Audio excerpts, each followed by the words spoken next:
오늘 우리에게 주시는 하나님의 말씀은 고린도후서 5장 1절에서 5절 말씀입니다. 신약 290면입니다. 만일 땅에 있는 우리의 장막집이 무너지면 하나님께서 지으신 집 곧 손으로 지은 것이 아니요 하늘에 있는 영원한 집이 우리에게 있는 줄 아느니라. 참으로 우리가 여기 있어 탄식하며 하늘로부터 오는 우리 처소로 덧입기를 간절히 사모하노라. 이렇게 입음은 우리가 벗은 자들로 발견되지 않으려 함이라.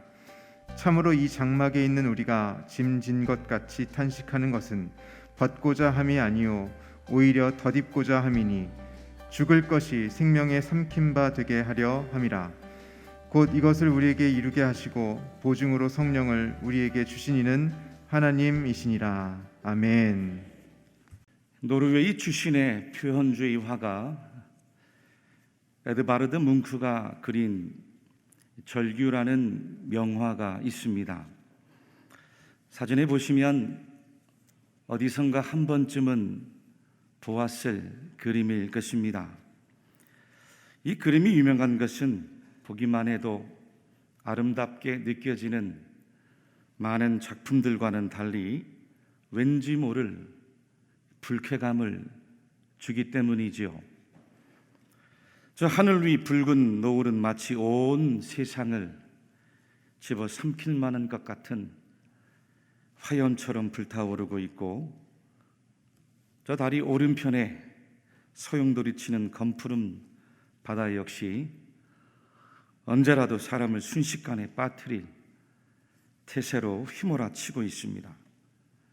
그리고 뭔가 모를 절규하는 저 사람 뒤로 가만히 보시면 두 사람이 따라오고 있는 실루엣이 보일 것입니다.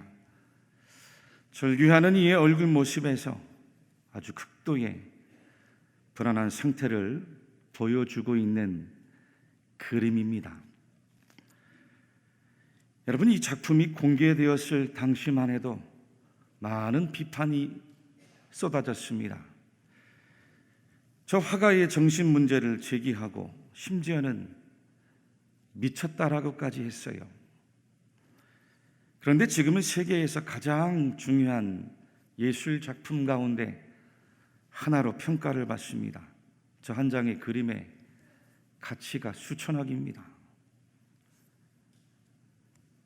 현대인들의 불안과 공포 그리고 죽음의 두려움을 가장 잘 표현한 작품이라고 평가를 받고 있습니다. 현대인은 이 그림 속에 절규하는 사람을 통해서 겉으로는 아무렇지 않게 살아가고 있지만 바로 내가 이 경쟁적인 세상 속에 살아가고 저렇게 절규해되고 싶은 이 모종의 대리만족을 그림을 보면서 경험하고 있기 때문인 것입니다. 그렇습니다. 지난 주일 말씀드린 것처럼 죽음의 공포는 늘 우리 가까이 있습니다.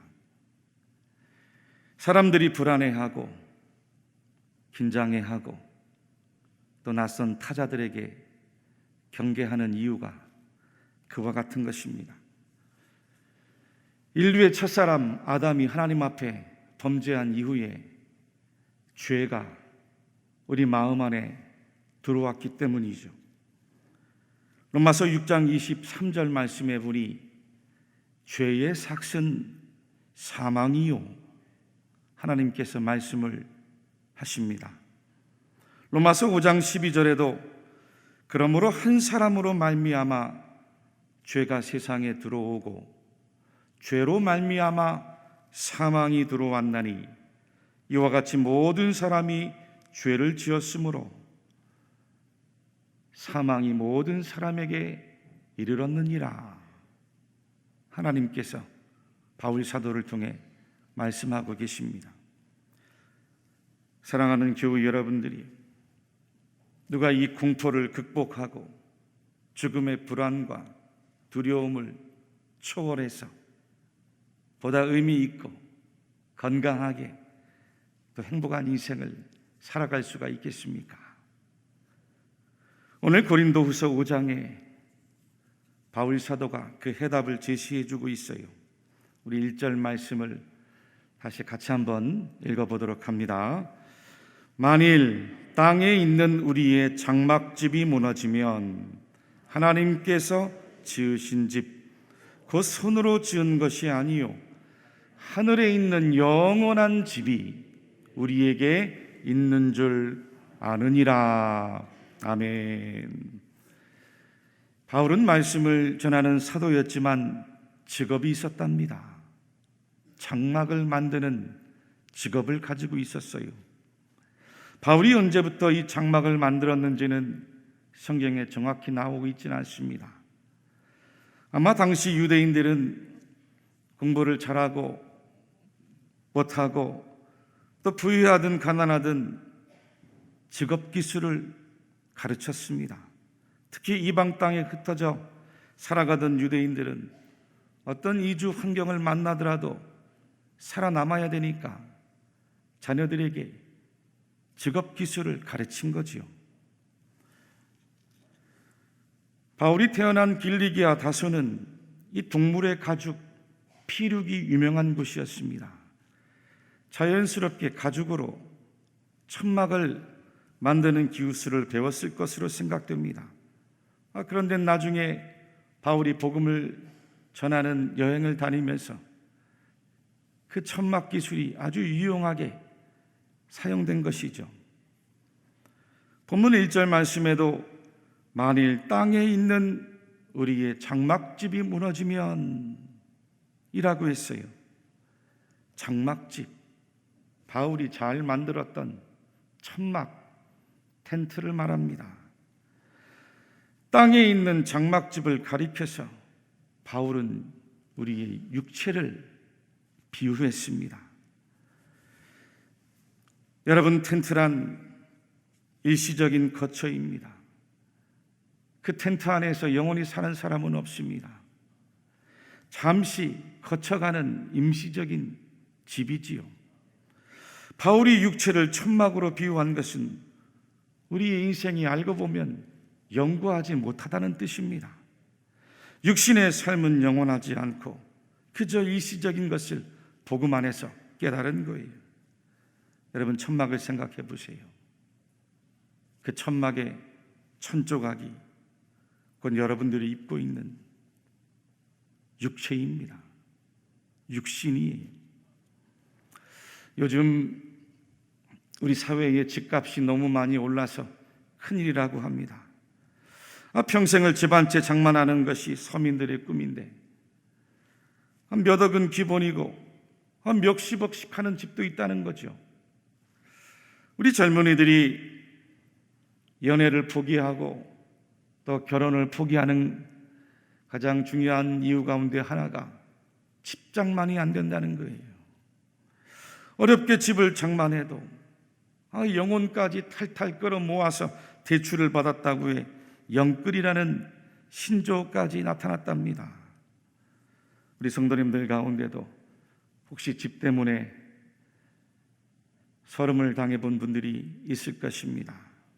어느 통계조사를 보니까 사람이 일평생을 살아가면서 평균 이사하는 횟수가 사람들과 나라마다 차이는 있겠지만 우리나라 사람들은 한 7번 정도 이사를 하고 미국 사람들은 13번을 평균 이사한다고 합니다. 그렇게 좋은 집에 이사를 가도 또 시간이 지나고 얼마 안 있으면 집은 낡아집니다. 다시 새로운 집으로 이사가고 싶은 마음이 인간의 욕망이죠. 그러나 우리 믿는 성도들에게 낡지도 않고 무너지지도 않는 언제나 새로운 집이 있습니다. 영원한 집이 있습니다. 할렐루야. 몇십억씩 값비싼 돈을 줘야 얻는 집도 아닙니다. 아니, 더 정확하게 말하면 너무 비싸서 값을 매길 수 없는 집, 바로 예수 그리스도를 믿음으로 얻는 집입니다. 어떤 집인가요? 하늘에 있는 집. 하나님께서 지은 집이에요. 바로 천국입니다. 할렐루야. 할렐루야. 오늘 1절 중반절입니다. 하나님께서 지으신 집 곧 손으로 지은 것이 아니요 하늘에 있는 영원한 집이 우리에게 있는 줄 아느니라. 사도 바울은 아시아에서 유럽에 이르기까지 그 먼 수천 킬로의 거리를 장막을 만들며 복음을 전했습니다. 수없이 많은 육신의 고초와 고난과 역경을 만났습니다. 많은 사람들에게 공격을 당하고 핍박을 당하고 박해를 받았습니다. 그러면서 내 육신의 집은 그저 언젠가 무너져 내릴 잠시뿐인 것을 깨달아 알았던 것이지요. 하나님께서 예비한 집, 저 영원한 하늘나라, 그 천국만을 간절하게 사모하게 된 것이. 그래서 2절 말씀에 다음과 같이 고백합니다. 참으로 우리가 여기 있어 탄식하며 하늘로부터 오는 우리 처소로 덧입기를 간절히 사모하노라.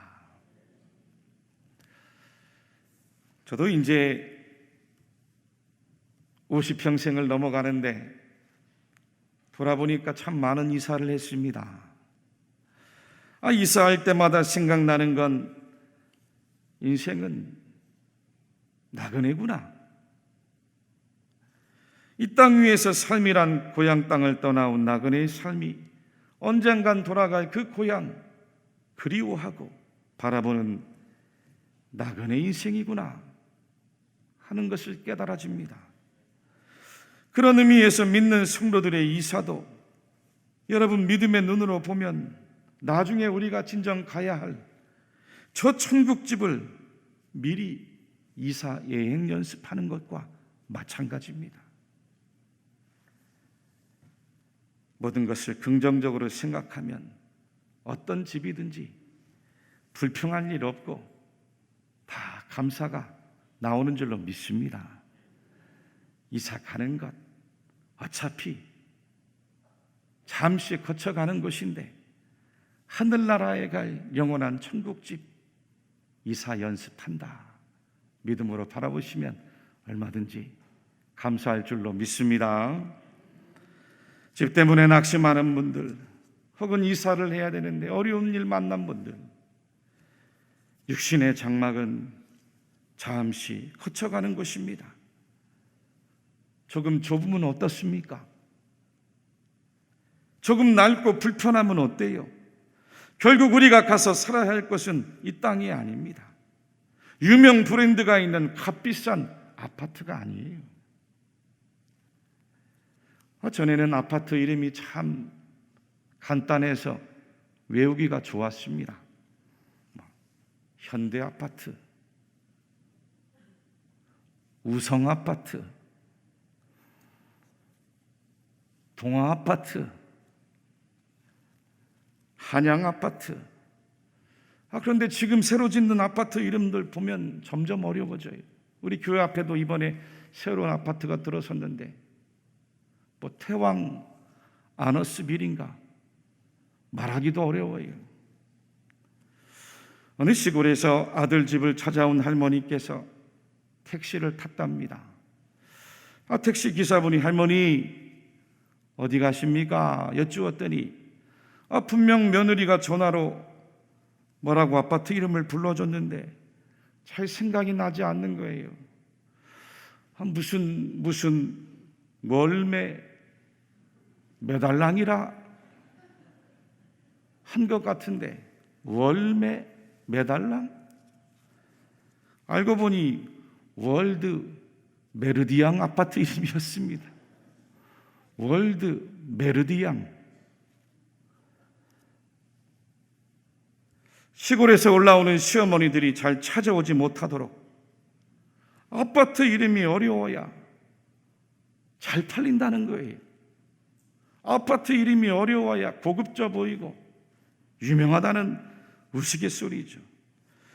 여러분, 그래도 낙심하지 마시기 바랍니다. 사실 저도 제가 살고 있는 제 사택 아파트 이름 주소 적으라고 하면 지금도 헷갈려요. 강북 SD I'인지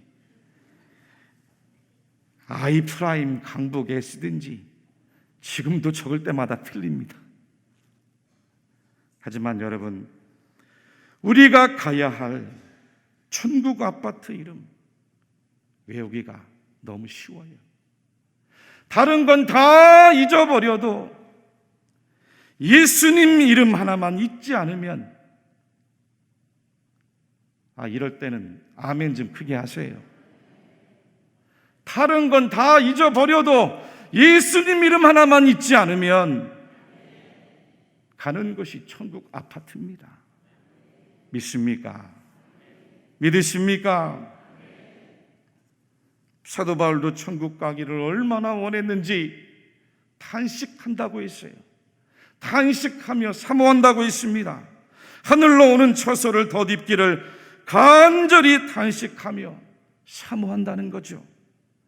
비록 이 땅 위의 장막집이 아무리 좋아 보여도 하늘에서 내려오는 그 처소와는 비교할 수 없기 때문이에요. 우리 예수님께서도 제자들에게 다음과 같이 말씀해 주셨어요. 너희는 마음에 근심하지 말라. 하나님을 믿으니 또 나를 믿으라. 내 아버지 집에 거할 곳이 많도다. 그렇지 않으면 너희에게 일렀으리라. 내가 너희를 위하여 거처를 예비하러 가노니 가서 너희를 위하여 거처를 예비하면 내가 다시 와서 너희를 내게로 영접하여 나 있는 곳에 너희도 있게 하리라. 너희도 있게 하리라. 근심하지 말라는 거예요. 내 아버지 집에 거할 곳이 많다고 말씀하셨습니다. 너희를 위하여 거처를 예비하면 내가 다시 와서 너희를 영접하고 나 있는 곳에 너희도 있게 하신다라고 분명하게 말씀을 주셨습니다. 얼마 전에도 어느 집사님이 찾아오셔서 이런저런 신앙 상담을 하시는데 자녀들을 다 출가시키시고 혼자 외롭게 사시는 거죠. 집사님 외롭지 않으세요? 여쭈었더니 외롭지 않으시다는 거예요. 매일매일이 기쁘고 감사하다는 말씀이었습니다. 예수님 신랑 삼아 날마다 새벽 기도에 와 찬송 부르고 기도하는 것이 너무 좋다 하셨어요. 예배 드릴 때마다 목사님 주시는 말씀에 은혜를 받는 것이 좋고. 아멘. 아멘. 비록 연세가 조금씩 들어가면서 이것저것 몸은 아프지만 죽음이 두렵지 않다고. 육신의 장막을 벗는 날 사모하는 예수님 만나는 날 아닌가요? 내가 가야 할 천국에 들어가는 시간임을 믿기 때문이라고 말씀하셨어요. 교회 오는 것이 세상 어디 가는 것보다 제일 편하고 즐겁고 행복하다며 소녀처럼 해맑게 웃으시고 간증을 하고 가셨어요. 오늘 본문에도 사도 바울이 덧입기를 간절히 사모한다고 고백하는데 특별히 4절 말씀에 보면 놀라운 복음이 있습니다. 우리 4절 말씀을 다 같이 한번 다시 읽어보겠습니다. 참으로 이 장막에 있는 우리가 짐진 것 같이 탄식하는 것은 벗고자 함이 아니요 오히려 덧입고자 함이니 죽을 것이 생명의 삼킴바 되게 하려 함이라. 죽을 것이, 죽음이 생명의 삼킴바 되려 합니다. 얼마나 놀라운 이야기입니까? 죽음은 성도들에게 두려움이 아닙니다. 죽음은 성도들에게 그동안의 모든 육신의 무거운 짐을 다 벗어버리는 시간이 죄의 무거운 짐, 눈물의 무거운 짐, 인생살이 수고의 무거운 짐, 질병의 무거운 짐, 가난의 무거운 짐, 고생의 무거운 짐 다 벗고 하나님께서 영원한 생명으로 덧입혀주는 시간이 죽음이에요. 죽을 것이 생명의 삼킴바 되게 하려 합니다. 이 얼마나 굉장한 역설입니까? 여러분, 세상적인 눈으로 보면 생명이 죽음에게 잡혀 먹이는 것이 당연하게 보이지요. 사람들이 죽음을 두려워하는 이유도 죽음 앞에서는 모든 것이 다 삼켜지기 때문이에요. 죽음 앞엔 힘센 장사도 소용이 없습니다. 죽음 앞에서는 남편도 소용이 없고 자녀도 소용이 없습니다. 죽음 앞에서는 사람들이 그렇게 좋아하는 물질도 명예도 다 삼켜져 갑니다. 아름다운 외모도 죽음 앞에서는 소용이 없는 거예요. 죽음을 이길 힘이 없습니다. 죽음이 다 삼켜버리는 거예요. 그런데 오늘 사도 바울이 깨달은 복음은 무엇입니까? 죽음이 생명에게 삼킨받는다라고 했어요. 생명이 죽음을 삼킨다는 거예요. 죽음이 생명을 삼키는 게 아니라 그 반대입니다. 믿는 사람들에게는 죽음이 생명을 삼키는 것이 아닙니다. 오히려 죽음이 생명에게 상침을 당한다는 놀라운 복음의 말씀을 주고 있어요. 그것도 하나님께서 그 약속 보증하시려고 성령님을 너희에게 보냈다는 거예요. 할렐루야. 여러분들은 성령님이 계시니 죽음이 생명을 삼키는 것이 아니라 생명이 죽음을 삼켜 여러분들에게 새로운 하나님 나라 천국으로 입성하는 문이 되는 줄로 믿으시기를 바랍니다. 곧 이것을 우리에게 이루게 하시고 보증으로 성령을 우리에게 주신 이는 하나님이시니라. 김두한 작곡, 김이보 작사의 본향을 향하네라는 성가곡이 있습니다. 제가 참 좋아하는 찬양곡인데 이 칸타타 순교자에 나오는 노래로서 그 가사를 찬찬히 살펴보면 참 은혜가 됩니다.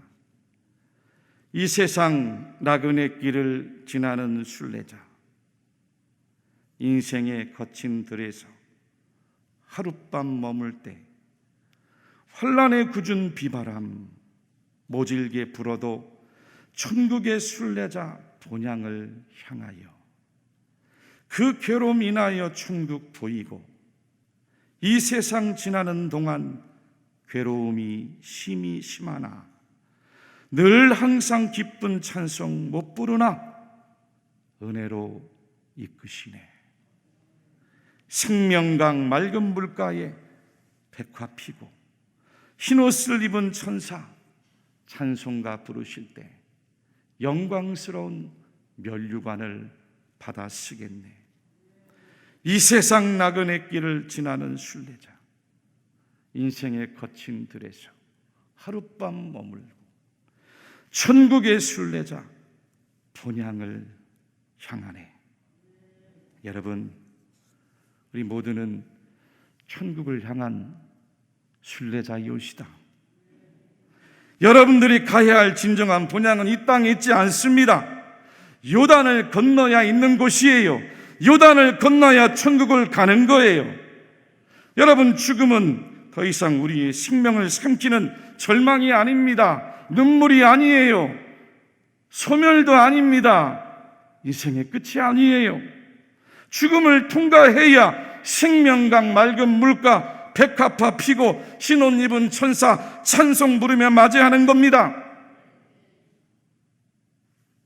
그동안 수고했다고, 애썼다고, 믿음으로 잘 참아왔다고 주님이 주시는 면류관을 얻게 되는 것입니다. 내가 가야 할 진정한 본향, 천국에 있는 사람이 믿음으로 살아갈 수가 있습니다. 주님께서 여러분들을 오늘이라도 부르신다면, 너는 세상에서 무엇을 하다 왔냐? 물으신다면, 얘야 너는 지금 이 땅에서 막 무엇을 하다 왔냐? 물으실 때 뭐라고 하나님 앞에 대답하겠습니까?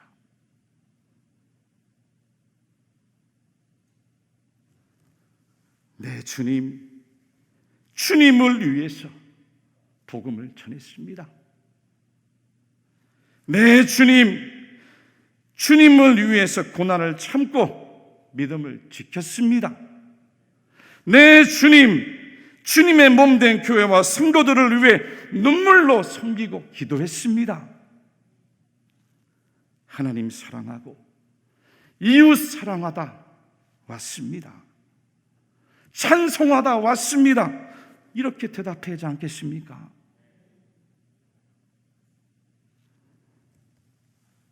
주님의 말씀이 있어요. 나더러 주여 주여 하는 자마다 다 천국에 들어갈 것이 아니요